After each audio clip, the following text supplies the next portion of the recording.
Bismillahirrahmanirrahim. Assalamualaikum warahmatullahi wabarakatuh. Teman-teman sekalian, teman-teman mahasiswa, kali ini kita akan bahas tentang analisis faktor. Jadi analisis faktor adalah salah satu analisis multivariate yang kegunaannya adalah untuk mereduksi variabel atau mereduksi faktor. Jadi analisis faktor adalah banyak kegunaannya ya, banyak nanti aplikasinya banyak, tapi pada intinya analisis faktor adalah sebuah metode untuk mereduksi variabel atau faktor atau apapun namanya atau indikator nanti pada beberapa penggunaan kita sebut indikator untuk mereduksi indikator. Nah, jadi misalkan kita memiliki banyak variabel untuk menjelaskan suatu hal, misalnya gini, banyak sekali variabel-variabel yang tidak bisa didefinisikan atau diukur secara langsung, unobserved, jadi variabel yang tidak bisa diukur, tapi kita hanya bisa mengukur indikator-indikator dari variabel tersebut, dan indikatornya itu bisa sangat banyak sekali. Maka kita bisa menggunakan analisis faktor ini untuk mereduksinya menjadi beberapa faktor atau beberapa komponen yang bisa menggabungkan banyak faktor atau banyak variabel tersebut atau banyak indikator tersebut. Jadi indikator-indikator atau variabel-variabel itu direduksi berdasarkan relasi-relasi atau korelasi-korelasi atau kedekatan-kedekatan antar variabel tersebut atau antar indikator tersebut atau antar faktor tersebut. Jadi kita akan bahas tentang analisis faktor. Saya akan bahas tentang langkah-langkahnya ya, tentang konsepnya. Nanti Anda bisa baca di bagian slide ya, yang nanti kalau memang kurang jelas tentang penjelasan di slide tersebut, kita bisa diskusikan pada ruang yang tersedia. Jadi misalkan ini saya berikan contoh ya, contohnya juga sudah ada di file yang bisa Anda download dan nanti bisa digunakan untuk latihan mengerjakan. Jadi misalnya ini ada soal ya, dilakukan survei untuk mengetahui aspek yang menyebabkan pelanggan merasa puas dalam pelayanan di sebuah toko. Jadi kita mau mengukur kepuasan pelanggan itu sebenarnya karena apa sih gitu kan. Maka kemudian dilakukan survei ya. Survei diukur pada 10 faktor ya. Ya, atau kita sebut dengan variabel ya. Ada 10 variabel yang diukur untuk menjelaskan atau untuk mengukur variabel kepuasan pelanggan atau kepuasan konsumen. Nah, variabel tersebut adalah kenyamanan yang pertama, kemudian yang kedua adalah lokasi toko, yang ketiga adalah kualitas produk, yang keempat adalah harga produk, kelima tempat parkir, keenam kebersihan, ketujuh pelayanan kasir, kedelapan keberagaman produk, kesembilan keberagaman fasilitas, dan kesepuluh keindahan interior ruangan. Jadi 10 variabel ini diukur dengan menggunakan kuesioner ya. Jadi kita ingin menjelaskan kepuasan pelanggan itu disebabkan oleh apa dari ke-10 variabel tersebut. Tapi kita merasa bahwa 10 ini terlalu banyak ya. Kita ingin mengambil beberapa hal atau beberapa faktor atau beberapa pokok yang bisa merangkum ke-10 variabel ini. Jadi kalau mau saya sederhanakan tuh, kita pengen bikin variabel baru, yang variabel baru itu bisa merangkum, atau variabel baru itu lebih sedikit jumlahnya daripada 10 ini, yang variabel yang lebih sedikit tadi itu bisa merangkum ke 10 variabel tersebut. Jadi berdasarkan kedekatan atau korelasi antar 10 variabel ini, maka kita pengen membuat variabel baru ya, yang bisa kita gunakan untuk menjelaskan ke 10 variabel ini. Jadi kira-kira analisis faktor itu bisa dijelaskan dengan cara seperti itu. Kita punya data ini di Excel ya. Nah, saya sekarang akan menjalankan SPSS. Ya, saya tutup dulu. Saya akan jalankan SPSS. Oke, mohon maaf banyak banget ini. SPSS. Ya. Sambil menunggu SPSS keluar, ya, kita copy dulu ya. Seperti biasa kita copy datanya banyak ya. Jadi datanya ini adalah data 10 variabel tersebut yang diukur dengan scoring masing-masing variabel ya. Nah, skornya adalah antara 1 sampai 4 ya. Mungkin 1 itu biasa, menyatakan biasa, yang 4 itu menyatakan sangat puas. Kira-kira seperti itu. Jadi 1 itu biasa, 2 baik, 3 cukup, ya 4 memuaskan. Jadi nilai suatu variabel itu oleh responden diukur nilainya antara 1 sampai 4. Kira-kira seperti itu. Oke, sudah keluar. Maka saya kopikan di sini. Oh, keliru ya. Kopinya harusnya di sini.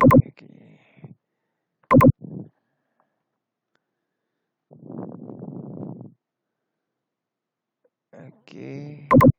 Saya clear di sini. Oke. Variabelnya Q1, Q2, Q3, Q4, Q5, Q6, Q7, Q8, Q itu question ya, pertanyaan ke-8, pertanyaan ke-9, pertanyaan ke-10. Jadi ada 10 pertanyaan yang mewakili 10 variabel tersebut ya. Ini sebagai contoh saja, mungkin saja sebenarnya kalau kenyataannya mungkin satu variabel itu bisa ditanyakan dengan lebih dari satu pertanyaan. Jadi skornya nggak cuma 1 sampai 4, tapi bisa 1 sampai 2 sampai 8. Ya, karena ada 2 pertanyaan misalkan. Dan seterusnya. Oke. Nah, jadi ada 2 tahapan yang kita lihat lagi ya. Datanya adalah data ordinalnya. Ordinal. Ya. Datanya data ordinal. Kita copy saja. Oke, datanya data ordinal. Kita copy, kita pastekan di sini. Oke, sudah benar. Ini juga datanya harusnya numerik, kan string. Kita kopikan. Udah selesai semua. Nah, sekarang kita analyze. Jadi ada 2 tahapan yang kita lakukan di sini, yaitu mengolah data dan menganalisis. Jadi apa yang dilakukan pada pengolahan data? Yang dilakukan pada pengolahan data yang pertama nanti ada menguji asumsi.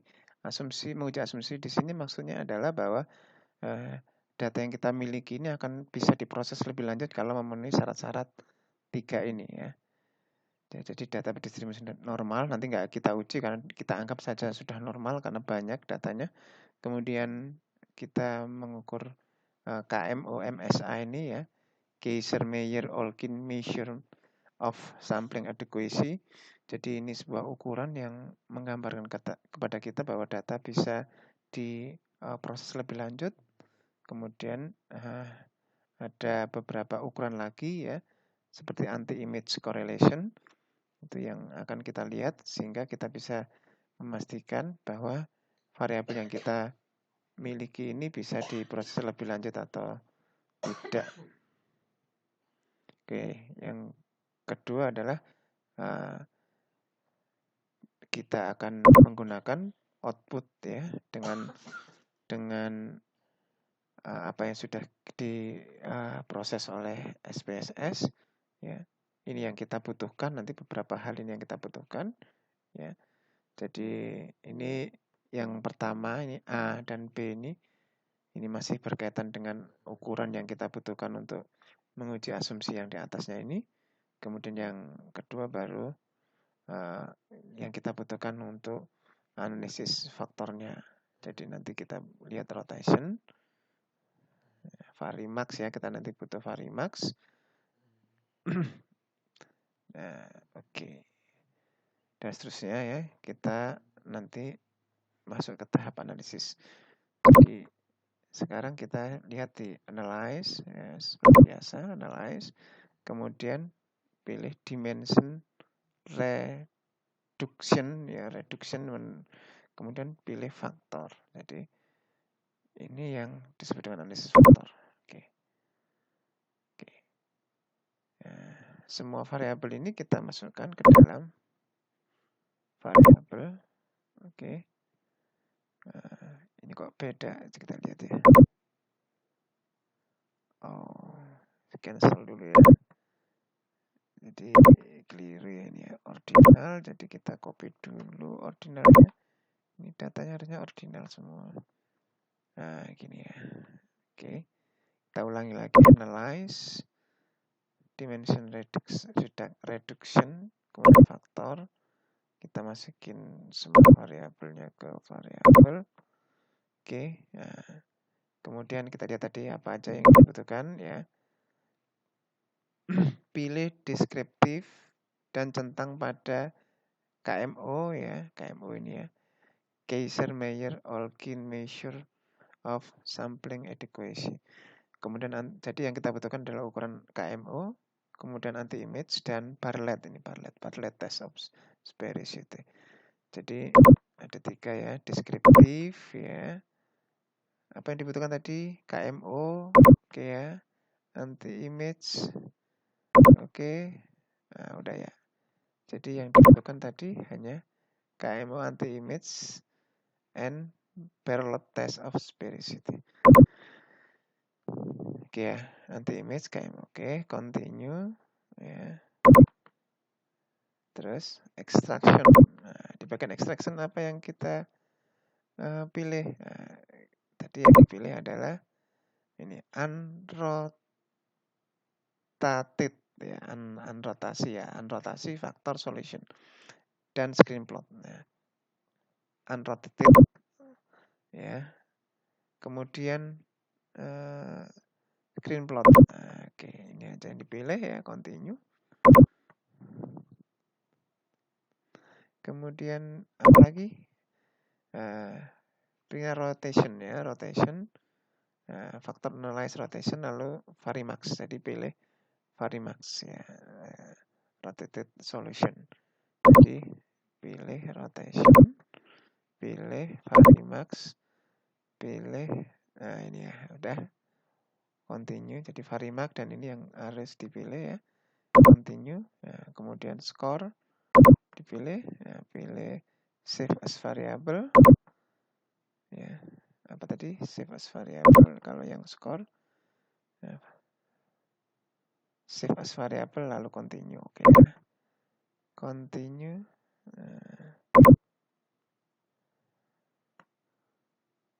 Kemudian apalagi? Optionnya masih perlu enggak? Oh enggak. Oke. Lalu tekan oke ya. Save. Jadi selesai. Oke. Ya. Jadi di tahap pertama pengolahan data kita udah selesai menghasilkan output ini ya. Maka kita terjemahkan ya. Kita terjemahkan. Di bagian analisis ini ya, yang pertama ini adalah menguji asumsi ya. Ini nanti Anda baca ya, saya sertakan yang analisis yang pertama dan kedua ini berkaitan dengan asumsi yang harus dipenuhin ya, yang di atas tadi itu. Jadi kalau asumsi ini dipenuhin, maka kita bisa lanjutkan analisis kita lebih lanjut. Ya. Oke, KMO ini ya. Nah, jadi nilainya ini ya, KMO ini, Kaiser-Meyer-Olkin measure of sampling adequacy ini harus lebih dari 0,5 ya. Jadi ini 0,568 jadi memenuhi ya. Dan nilai Bartlett testnya ini harus di bawah 5%. Nah, ini harus signifikan di sini ya. Karena dia sudah di bawah 5%, berarti asumsinya dipenuhi. Nah, kalau nggak dipenuhi gimana? Berarti kita harus melihat lagi, mengecek lagi data kita.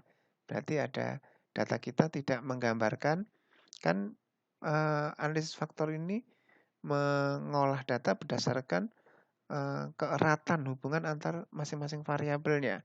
Jadi kalau masing-masing variabelnya itu tidak menunjukkan gambaran keeratan, maka kita tidak akan bisa mereduksi data itu berdasarkan keeratan hubungannya tadi itu. Maka ini asumsi yang awalnya ini pasti akan tidak dipenuhi. Ya, oke. Selanjutnya anti image ya. Jadi kita lihat anti image matrix ini masih menguji asumsi ini ya. Jadi kita lihat yang ada ini ya, yang ada AA-nya ini, anti image correlation ini ya. Yang di bawah ini, anti image correlation, yang ada AA-nya ini. Ya, ini harus yang di atas 0,5 ya. Berarti Q1, Q1, Q2, Q2 ini anti image-nya ini. Jadi kalau Q1 oke, sip. Berarti bisa dilanjutkan memproses Q1. Q2 lebih dari 0,5, Q3 lebih dari 0,5 dan seterusnya sampai Q10 ya, variabel ke-10. Semuanya lebih dari 0,5. Jadi secara asumsi sudah dipenuhi semua. Jadi untuk kasus ini kita bisa melanjutkan pemrosesan. Nah, baru setelah itu kita bisa menerjemahkan hasil dari output yang lain. Nah, jadi 1 dan 2 ini asumsi. Yang ketiga, kita menerjemahkan ke tabel komunalitis ya. Tabel ini menunjukkan ya, nilai variabel yang diteliti apakah mampu untuk menjelaskan faktor atau tidak. Jadi di tabel komunalitis ini kita akan melihat apakah variabel itu nanti masing-masing variabel 10 variabel ya dari variabel pertama sampai 10 tadi itu mampu menjelaskan faktor yang terbentuk. Misalkan dari 10 itu nanti kita bisa membentuk 4 faktor atau 3 faktor, kita belum tahu ya. Nanti SPSS yang akan menunjukkan kepada kita. Nah, misalkan kita anggap ada 4 faktor ya. Jadi dari 10 menjadi 4. Apakah yang 10 tadi itu yang 1 X1 atau Q1, Q2 sampai Q10 tadi itu ya, bisa digunakan untuk menjelaskan faktor 1, faktor 2, faktor 3, faktor 4 misalkan. Nah, kalau enggak berarti variabel yang tidak mampu menjelaskan itu harus dibuang dan kita ulangi mulai tahapan pertama lagi. Nah, patokannya adalah bahwa nilai extraction-nya itu harus lebih dari 0,5. Oke ya, kita lihat komunalitis. Q1, jadi variabel pertama tadi itu nilai ekstraksinya 0, lebih dari 0,5. Ini 0,551. Berarti variabel pertama ini mampu menjelaskan faktor-faktor yang terbentuk. Q2 0,48. Oh, Q2 berarti variabel Q2 ini tidak mampu menjelaskan karena di bawah 0,5 ya, 0,5. Berarti Q2 ini variabel Q2 ini tidak mampu menjelaskan faktor yang terbentuk ya. Q3 oke, Q4 oke. Q6 enggak oke ya. Berarti yang enggak oke adalah Q6 dan Q2. Variabel pertanyaan kedua dan variabel pertanyaan ke-6 ini tidak mampu menjelaskan atau tidak mampu berkontribusi terhadap faktor yang terbentuk. Nah, nanti kalau kita mengolah data beneran, maka Q2 dan Q6 ini harus dilakukan kajian lagi ya. Kenapa kok Q2 dan Q6 ini berdasarkan penghitungan extraction ini tidak mampu menjelaskan faktor yang akan terbentuk gitu kan. Jadi harus dicek ulang ya. Kalau di sini mungkin kita sebagai contoh aja kita anggap ini masuk ya extraction. Nah, oke. Jadi kita bisa lanjutkan ke tabelnya total variance explain. Ya. Apa total variance explain ini ya? Total variance explain itu adalah menunjukkan nilai masing-masing variabel yang ada dianalisis. Dalam penelitian ini ada 10 variabel. Ada 10 komponen yang akan dianalisis. Ada 2 macam analisis yang oke. Kita lanjutkan, ini hanya menjelaskan. Yang kelima, komponen matrik ini menunjukkan nilai korelasi atau hubungan antara masing-masing variabel dengan faktor yang akan terbentuk. Misal dari output di atas terlihat bahwa variabel kenyamanan, nilai korelasi variabel ini dengan faktor 1 adalah 0,384 korelasi dengan faktor kedua sebesar 0,011 dan seterusnya. Untuk variabel yang lain jadi kita lihat ya, oke. Total variance explain. Jadi ini total ini kan variabelnya ada 10, maka total kebermaknaan ya, eigenvalue itu nilai kebermaknaan dari masing-masing variabel terhadap faktor yang akan terbentuk itu seberapa besar. Jadi totalnya ini adalah 10 ini. Jadi ini bisa menunjukkan bahwa variabel 1, 2, 3, dan 4 ini memberikan makna yang paling besar terhadap faktor yang terbentuk. Jadi kita bisa melihat bahwa variabel 1, 2, 3, 4 ini adalah penyumbang terbesar terhadap kebermaknaan faktor yang terbentuk ya. Jadi dari sini kita bisa melihat bahwa kira-kira nanti ada 4 faktor yang akan terbentuk ini ya. 1, 2, 3, 4 ya. Faktor pertama ya. Faktor pertama ini menggambarkan atau menjelaskan 29,38% ya, dari faktor yang dari keseluruhan variabel itu ya. Jadi faktor pertama ya itu sudah menggambarkan ya 29,38% dari 10 variabel ini gitu kira-kira. Faktor kedua itu 20,23% ya. Faktor ketiga 11,93%, faktor keempat 11,42%. Ini ukuran kumulatifnya ya, sehingga dari 4 faktor tersebut sebenarnya sudah mampu menjelaskan 72, ini kan kumulatifnya ya, 72,97% dari seluruh variabel ini. Jadi dengan menggunakan 4 faktor kita sudah mampu menjelaskan sebenarnya sebagian besar dari variabel tersebut. Jadi kita bisa menggunakan metode ini ya, initial eigenvalues atau metode extraction sum of square loading atau rotation sum of square loading. Jadi kedua atau ketiganya itu bisa kita gunakan 1, 2, 3 ini menghasilkan nilai yang enggak terlalu berbeda.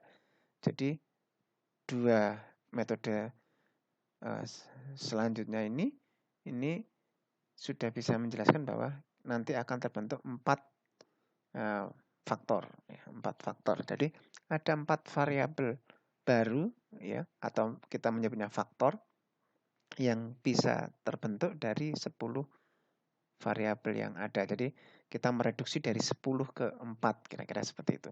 Dan 4 itu ya mampu menggambarkan 72,97%-nya. Oke.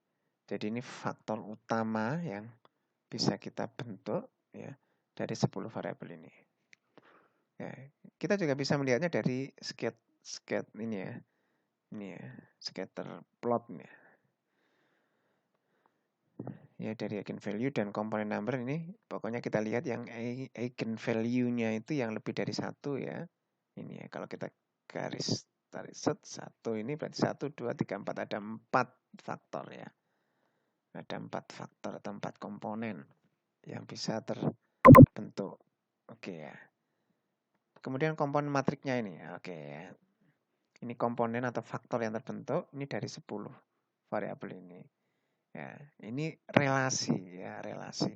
Jadi variabel pertama itu berelasi terhadap faktor pertama itu sebesar 0,38%. Ya, variabel 1 ya berelasi terhadap komponen atau faktor kedua itu sebesar 0,011.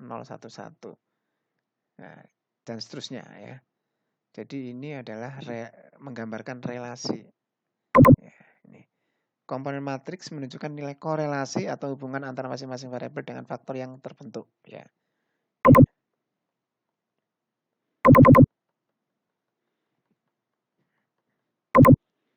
Kemudian selanjutnya, nah, ini yang penting ini sekarang. Selanjutnya kita lihat ini. Rotated komponen matrik. Jadi kita mau lihat ini sebenarnya nanti ini kan semuanya punya relasi, ya, punya relasi terhadap faktor yang terbentuk. Ini ada 4 faktor yang terbentuk. Ini variabel yang kita miliki. Nah, semua variabel ini berkorelasi terhadap faktor yang terbentuk. Nah, tapi nanti kita kalau pertanyaannya gini, kira-kira variabel pertama ini masuk ke faktor yang mana? Ya. Jadi Q1 ya, variabel yang pertama itu akan masuk, lebih tepat masuk ke faktor yang mana? Nah, maka kita bisa lihat ini. Q1 itu kita lihat yang paling besar korelasinya. Oh, ke 0,69 nih dengan faktor 4. Maka kita bisa katakan bahwa Q1 ya, itu masuk ke faktor 4.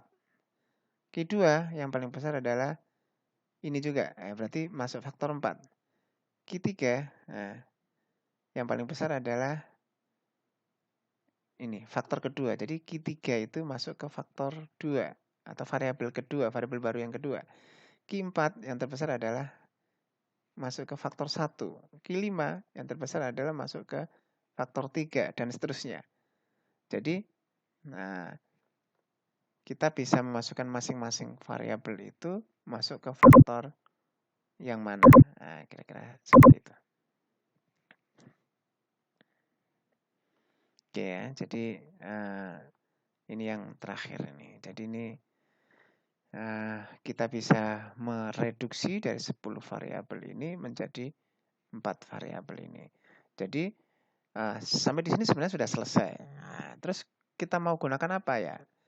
Kita bisa selesai di situ atau kita sekarang kita bisa menggunakan metode-metode yang lainnya yang berangkat dari hasil analisis faktor ini.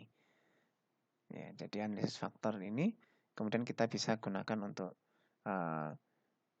analisis yang lain. Jadi misalnya gini,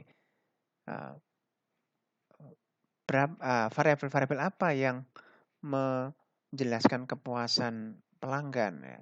Kita tidak lagi menggunakan 10 variabel itu, tapi kita bisa menggunakan 4 variabel dari faktor yang terbentuk tadi itu. Ya, kita bisa namain ya.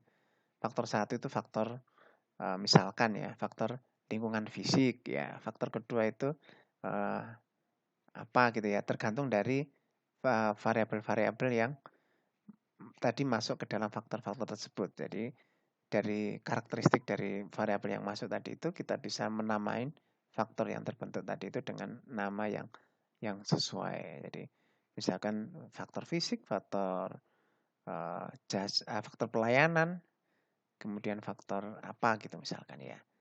Nah, Anda bisa gunakan nama-nama yang sesuai yang Anda bisa pilih. Oke, jadi kira-kira penjelasannya untuk faktor, analisis faktor seperti itu.